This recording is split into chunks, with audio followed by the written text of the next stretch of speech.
Some of I've been watching a couple of YouTube videos the last couple of days, and one of the content creators, he's from England. He brought up the fact that he believes since 1994, 1995, since the steroid trial happened with the WWE, that there has been a shift in the overall presentation of wrestlers, whether they've kind of gone slimming down, not looking as jacked, maybe not having as many big guys now, that the athleticism is more of the focus, right? Because you've got smaller base guys in comparison to the larger than life characters that you had in the 80s and 90s. So my question to you is, Silvio, do you think that is a direct reflection of that steroid trial kind of thing, or is it just the way wrestling kind of just evolved into more of that athletic style itself? Well, in a sense, wrestling devolved. Okay. Prior to superstar Billy Graham, most wrestlers were not big, giant muscle heads. A lot of people they just looked like someone's tough uncle or tough dad. You had barrel-chested men, maybe some good biceps, but there weren't all these guys with chiseled physiques. There were exceptions, the Rocky Johnsons, the Tony Atlas.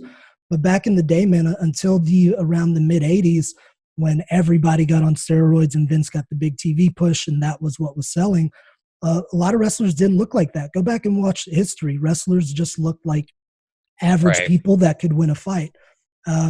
Now, when the steroid trial happened, they decided to go with guys like Brett and Shawn, who, looked a bit cleaner and like they weren't on something. But they also were switching gears to a newer crop of talent due to the fact that also happened to be the year they lost Hogan and Savage. So they didn't have any more stars. They hadn't built Diesel yet, who would later become their big man. So again, they were pushing big people. They pushed Sid a couple years later. They pushed Taker for fucking 20 years after that. So, and then they went back to Batista, and Cena, the bigger guys, and Triple H. And then they went to Daniel Bryan. So I think personally, like, WWE kind of weaves in and out of it. The direct result of the steroid trial, yes, they put smaller people. And I think they did the same thing with CM Punk around the Benoit ordeal. When everything happened with Benoit and the roid rage came up, you notice Punk got pushed to the forefront. CM Punk was like the black sheep then, man, but he was straight edge and he looked like CM Punk. So there's Punk. He got his shot. Without that, maybe we wouldn't get to see CM Punk. Punk did his shit and made it awesome, and got so much better over the years and became one of the best characters they've had in forever. So to answer your question, Matt, is it a direct result? Not necessarily, because that's how it used to be, but it certainly did affect for a few years until they felt like the heat was off, and then everybody got back on the shit. Then they got back off the shit till they felt the heat was off.